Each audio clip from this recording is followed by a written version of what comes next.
Olá, boa noite. O Entrevista Coletiva de hoje debate um tema que especialmente você, mulher, costuma sentir na pele. Já observou que os produtos voltados para o público feminino são mais caros? Ou que não há incentivos fiscais para os chamados serviços do lar? Será então que ser mulher custa mais caro no Brasil?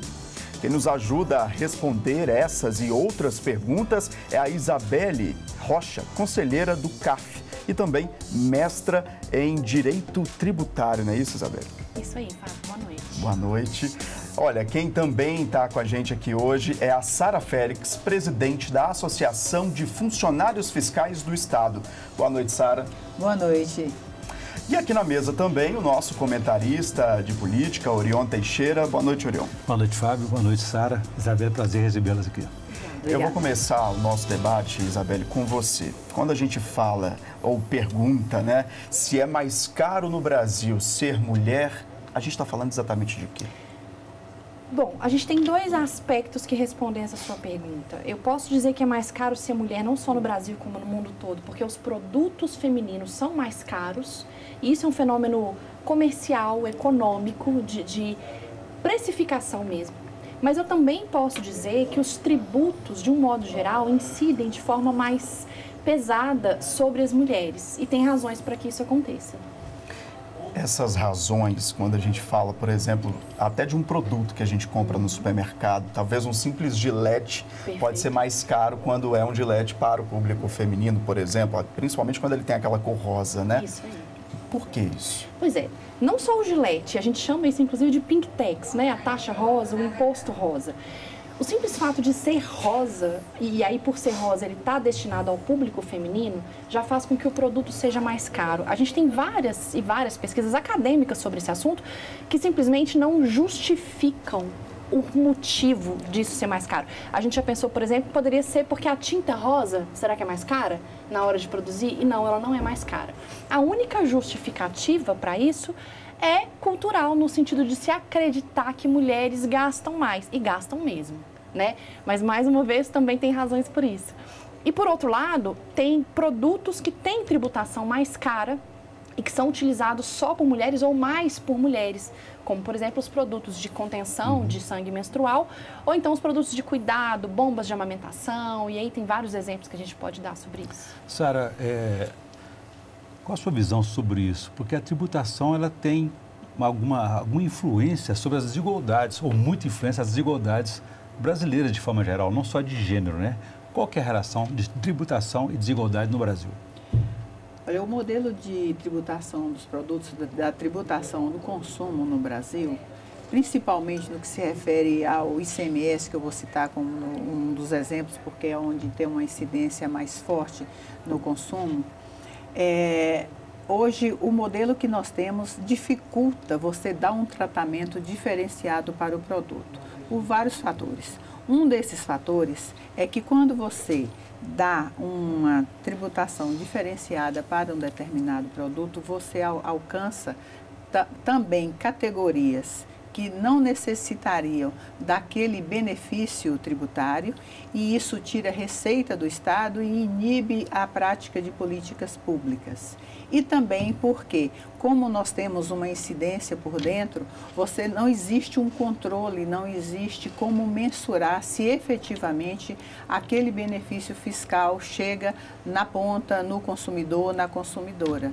Por exemplo, nós já tivemos situações em que benefício fiscal dados para ICMS, para o IPI também, tinha uma regra que dizia que você deveria demonstrar na nota fiscal de que o desconto daquele tributo dispensado teria sido dado ao consumidor. Impraticável de se verificar.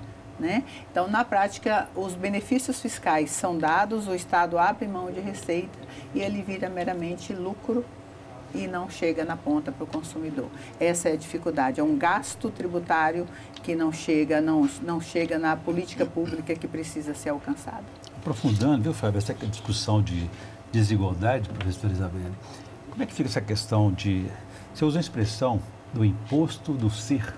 O que vem a ser exatamente isso? O que eu chamo de imposto de ser é justamente esse preço mais caro que a gente paga diariamente por ser mulher. Não só por ser mulher, né? Porque assim, ninguém é só homem, ninguém é só mulher.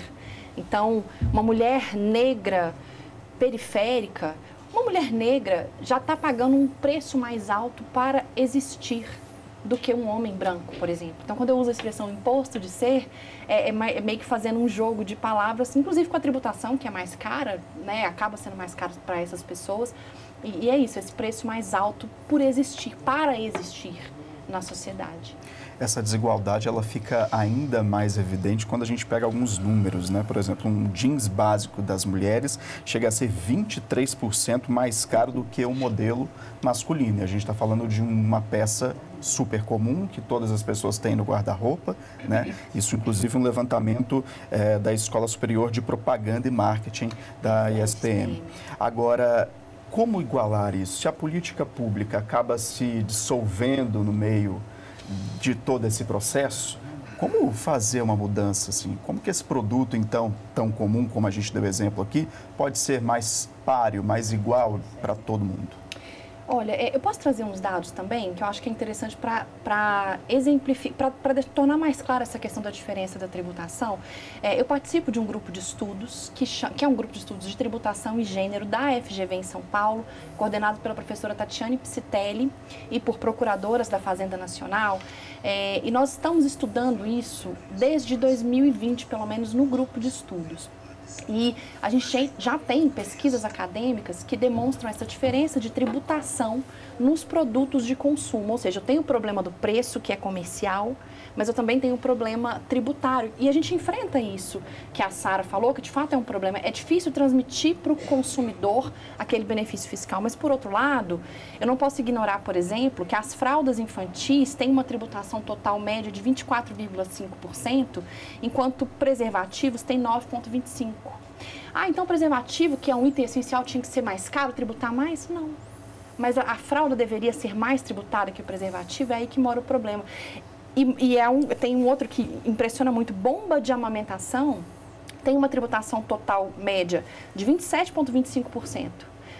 Um produto que teria ali, vamos dizer assim, semelhança técnica, que seria um compressor de ar, ou seja, uma bomba também, só que uma é para amamentação, outra é para carro. O de carro tem uma tributação de 9,25%. Então, a gente vê, em termos absolutos das alíquotas que incidem sobre os produtos, que os produtos femininos estão sendo mais tributados. Então, respondendo a sua pergunta, como tentar igualar, uma das formas seria, pelo menos, igualar a alíquota nominal de incidência desses produtos. Claro que não existe política pública tributária que vai agir sozinha, o tributário não é a panaceia para todos os males, mas começar igualando um pouco esse volume de tributação entre produtos e com essa consciência, porque é óbvio que ninguém chegou lá e falou, mulher vai pagar mais imposto.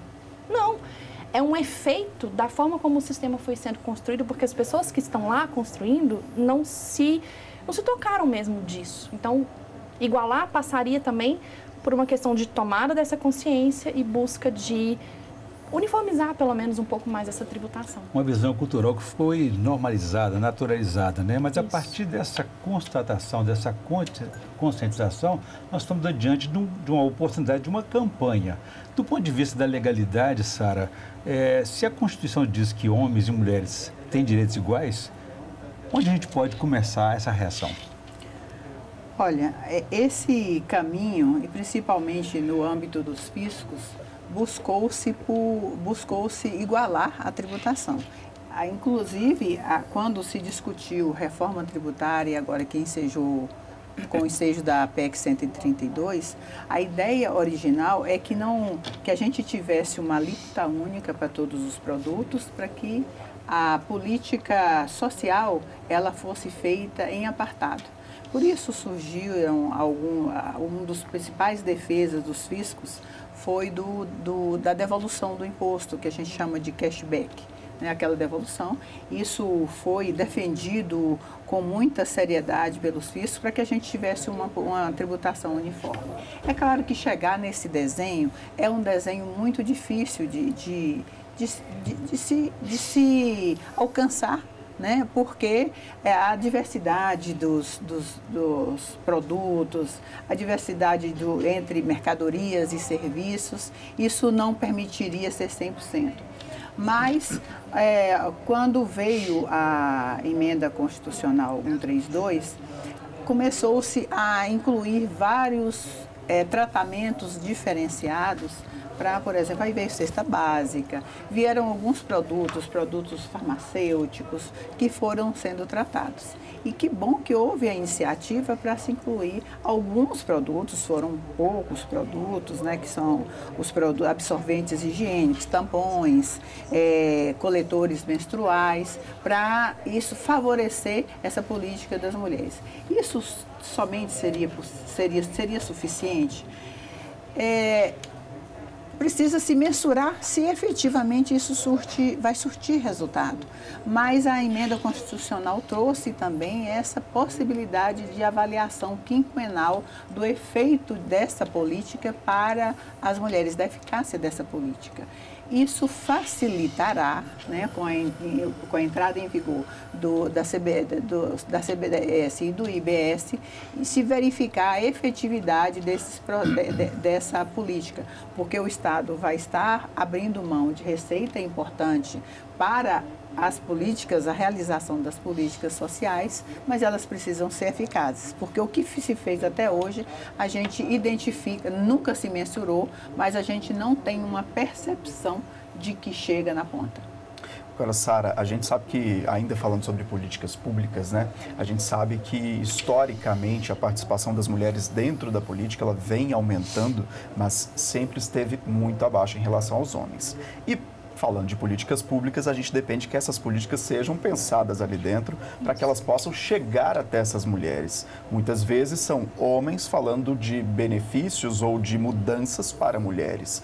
Você acha que a gente vem avançando nisso ou ainda fica uma guerra assim, para tentar mostrar que aquilo precisa ser modificado?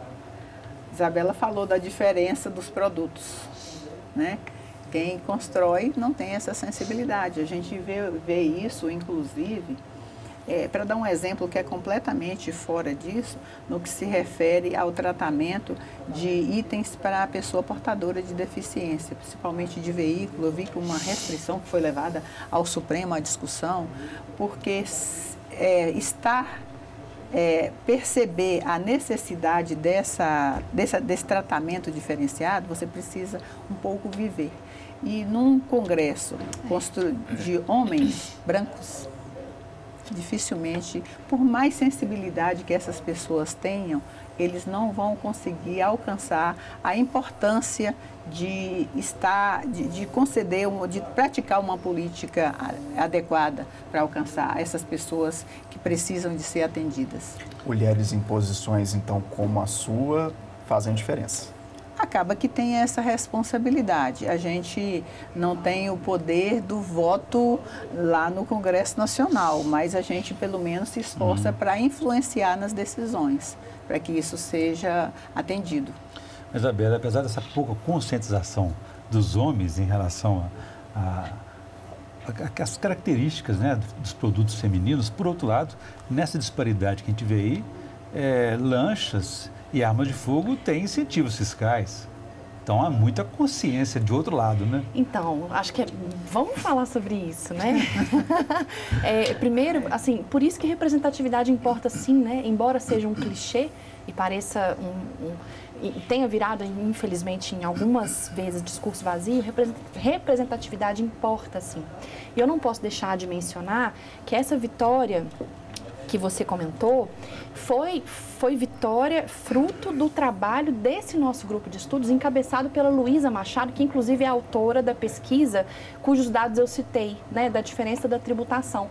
Ela fez um trabalho, não sozinha, né, coletivamente, mas muito coordenado e encabeçado por ela, já que a gente não tem tantas mulheres assim nos representando lá, a gente precisa, de alguma forma, tentar atuar. Então, é o trabalho que a FENG faz e que outros grupos fazem, e a gente fez o corpo a corpo lá, junto com deputados e senadores, para tentar despertar essa consciência. E quando você diz, né, que, por outro lado, as lanchas e armas de fogo têm benefícios, você traz um tema que para mim é muito caro e que eu gosto sempre de falar, que é, por um lado, de fato, o fato das mulheres negras e mais tipos de pessoas não estarem lá, isso provoca um problema, porque de fato eu só falo daquilo que eu vivo, é natural eu defender os meus interesses, então tem uma questão humana, mas eu tenho por outro lado também um mito de que a norma geral, e aqui especificamente a norma tributária, é neutra. Na escola, na faculdade, a gente aprende que o direito tributário é neutro, que a tributação deve ser neutra, mas se tem uma coisa que a tributação não é neutra. Porque ela está justamente a serviço das pessoas que estão ali elaborando aquelas políticas legislativas. E se as pessoas que estão lá têm um viés, e todos têm vieses, é natural que o tributário também siga esse caminho. Tem uma relação com o poder. Total. Com o poder que é exercido ali e com a defesa daqueles interesses. Por isso que esse trabalho de advocacy também é muito importante, né? Para que a gente precisa ocupar esses espaços e enquanto a gente não estiver lá, a gente precisa se organizar para pelo menos fazer o trabalho de, quando fala advocacy na língua do povo, é o que antigamente falava lobby, né, gente? E a gente vem chamando de lobby do bem, que é isso. Tá todo mundo ali fazendo lobby. Então, vamos também lá tentar defender os interesses de quem ainda não está sendo muito bem enxergado dentro desse cenário, né? Ótimo. Olha, o Entrevista Coletiva vai para o intervalo, a gente volta já já.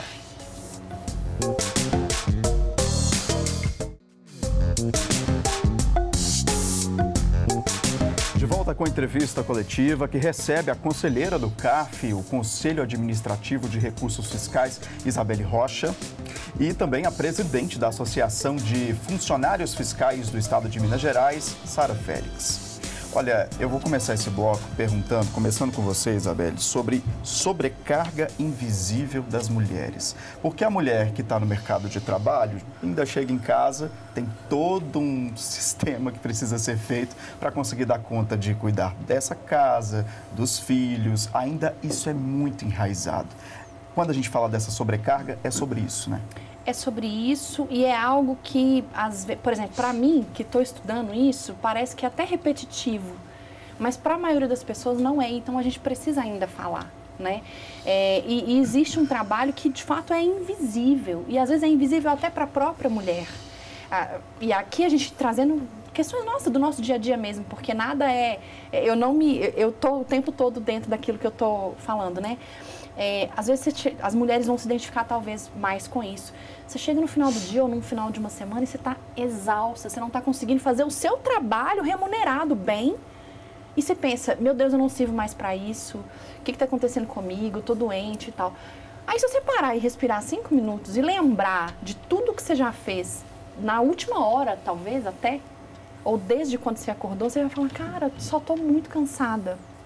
E às vezes nem a própria mulher percebe o tamanho dessa carga. E é uma carga que ela é tão pesada porque ela envolve também o trabalho em si, né? Ou seja, a execução, lavar, cuidar, bota roupa, faz comida, etc., aquela coisa da casa.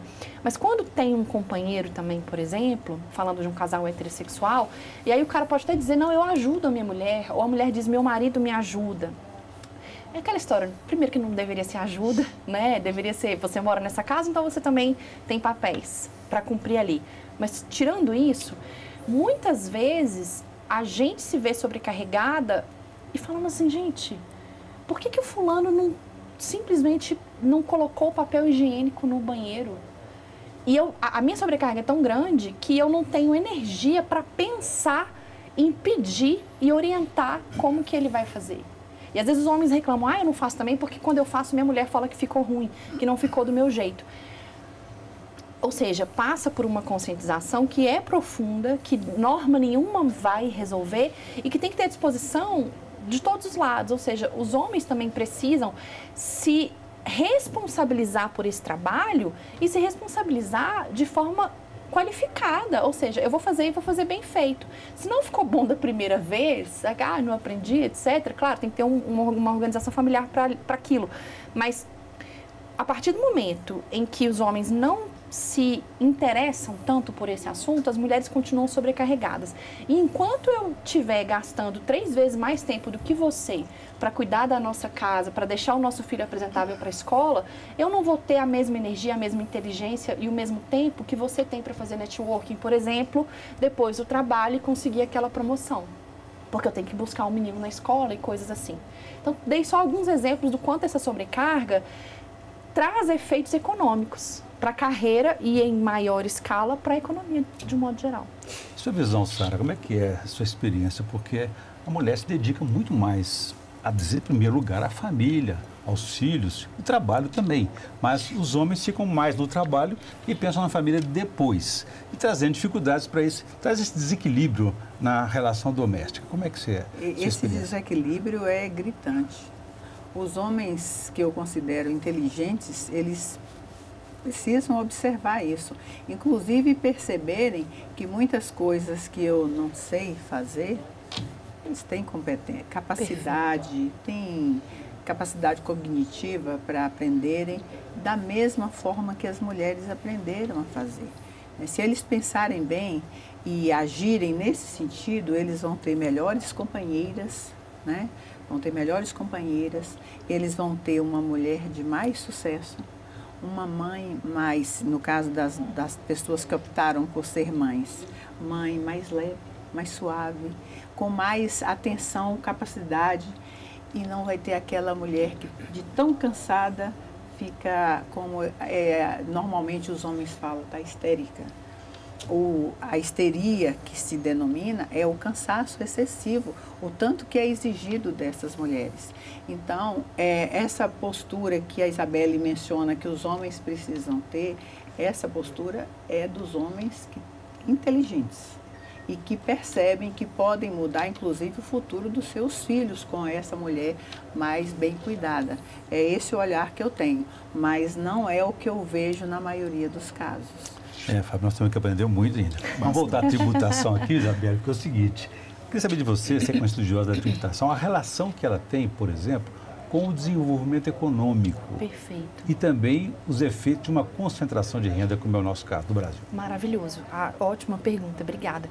E que, inclusive, faz um link com o que eu já estava falando em relação à produção econômica, né? Tem um estudo da Oxfam, eu adoro esse dado, porque ele é impressionante, assim. Se todo o trabalho feminino não remunerado que é realizado no mundo fosse monetizado, ele valeria mais de 10 trilhões de dólares, isso para 2019, que é um faturamento, naquele ano, 43 vezes maior do que o faturamento da Apple. Ou seja, eu não estou dizendo também que eu tenho que sair remunerando todo o trabalho doméstico, até porque existem planos, projetos que defendem isso, mas isso é meio perigoso porque acaba reforçando um pouco os papéis de gênero, é como se dissesse assim, olha, fica aí no seu lugar, eu vou inclusive te pagar para fazer isso. Não é bem assim, a solução não é necessariamente essa, mas a gente precisa não só valorizar, como valorar este trabalho. Enquanto só uma parcela da população, ou pelo menos predominantemente uma parcela da população, exerce, concentra a maior parte desse trabalho que é não remunerado, olha o tamanho da força de trabalho que eu estou perdendo para a economia capitalista produtiva. E, ao mesmo tempo, olha o tamanho da renda, só com esse dado, com esse exemplo pequeno que eu dei, genérico, o tamanho da renda que eu estou deixando de tributar. E de receita que eu também estou deixando de gerar para os cofres públicos, para elaborar a política pública na outra face que a gente fala. Porque o professor Marciano Seabra, que foi meu orientador na PUC, ele tem uma disciplina que chama a face fiscal do Estado Democrático de Direito. A face fiscal, ela tem, na verdade, duas faces, que é uma moeda. Uma face da moeda é a tributação, que é onde entra o dinheiro, e a outra face é o orçamento, que é para onde vai o recurso. Então, a partir do momento que eu tenho menos renda sendo gerada, eu tenho menos tributo menos receita também acontecendo para o poder público exercer suas atividades principais. E isso tudo, obviamente, no final das contas, impacta na economia como um todo, de qualquer nação, não só do Brasil. Isso passa talvez pelo reconhecimento de que esses trabalhos como cozinhar, cuidar da casa, isso tudo também precisa talvez de incentivos fiscais, de reconhecimento de que é um trabalho que vocês exercem. Sim. Pois é, primeira coisa, básica, porque a gente não passou do básico ainda. Muitas e muitas pessoas que estão nos assistindo ainda não reconhecem que isso é um trabalho. A sua mãe, né, a mãe da pessoa que está assistindo, que viveu em casa e que é só dona de casa e que não trabalha muito mais do que a maioria das pessoas que você conhece. Então, eu acho que primeiro precisa haver esse reconhecimento que ainda é básico, né? E aí, a partir daí, discutir eventuais possibilidades de incentivo fiscal. Eu vou dizer de novo, incentivar eventualmente algo relacionado diretamente com o trabalho doméstico demanda mais aprofundamento e discussão, porque pode ser perigoso. Eu posso estar reafirmando alguns papéis de forma disfarçada, como se aquilo fosse empoderar e, na verdade, está tentando manter ele no mesmo lugar. Mas, sim, incentivo fiscal a gente tem um projeto, por exemplo, de dar incentivo fiscal para as empresas que contratarem mulheres negras, chefes de família em cargos de liderança. E aí dá um desconto no imposto de renda da pessoa jurídica daquela empresa. Por exemplo, é uma possibilidade, uma forma de usar o incentivo fiscal para valorizar mais esse trabalho. Muito bem, Sara, eu gostaria que você fizesse para a gente aqui uma abordagem sobre a reforma tributária. Você citou há pouco e sabemos que ela não vai ser aplicada imediatamente, leva alguns anos ainda. E até lá, muitos aperfeiçoamentos legislativos serão feitos e a porta fica aberta para essas pressões, para esses lobbies. Como é que você enxerga daqui para frente o futuro dessa reforma tributária e a sua aplicação? Olha, no que se refere às mulheres e considerando que elas têm uma menor faixa de renda, que elas ganham menos e que muitas delas são chefes de famílias, um dos pontos que eu acho que precisa aperfeiçoar é o modelo do cashback, da devolução do imposto. O percentual que foi definido principalmente para o IBS, que é o imposto estadual e municipal, ficou muito baixo, muito baixo. Eu não sei se, eu imagino que as contas devem ter sido feitas para saber a capacidade, ou às vezes foi um percentual tímido pelo medo que os estados tiveram de, ao terem previsto vários tratamentos tributários diferenciados, várias hipóteses de alíquota zero, tivesse tido uma perda de receita muito importante, de modo que o cashback não poderia ser no percentual desejável. Mas esse, para mim, é um aperfeiçoamento que precisa ser feito. Precisa também aperfeiçoar o modelo, por exemplo, aquelas exigências que foram feitas e que eu já mencionei, que foi levada ao Supremo, no que se refere às pessoas com deficiência, a aquisição de veículos para a pessoa com deficiência, ou então você modificar para que determinados produtos precisem estar lá. Mas vai ser a condução, a experiência, porque tem uma fala do Bernard Api, que falando sobre, do Bernard Api ou do professor Isaías, dizendo que a gente talvez tenha que aprender a caminhar caminhando. Ah, perfeito. Tá? Caminhar caminhando. E essa fala realmente é porque é uma tributação diferente, ela é inspirada no que há na maioria dos países no mundo, mas adaptada às características de um país com 3 entes tributantes, né? E também com as peculiaridades que nós temos, com as dificuldades que nós vivemos, com as diferenças que nos são típicas. Então, esses 2 pontos eu destaco que é uma evolução que a gente precisa fazer. Porque aquele percentual de 20% ficou bem difícil. Vamos ver o que vai ser isso de receita. E agora, com a entrada dessas alíquotas experimentais, vai dar para se projetar, para saber qual que é o potencial desse IBS para os estados e para os municípios, para ver se a gente consegue fazer um trabalho de modificar esse percentual para efetivamente fazer a política social que deveríamos, que precisamos devolver para essas pessoas. Você vê que a gente já vive num país extremamente desigual, né? Que essa tributação regressiva, com a tributação do consumo muito elevada, a Isabelle mencionou a carga de alguns produtos que são produtos essenciais, né?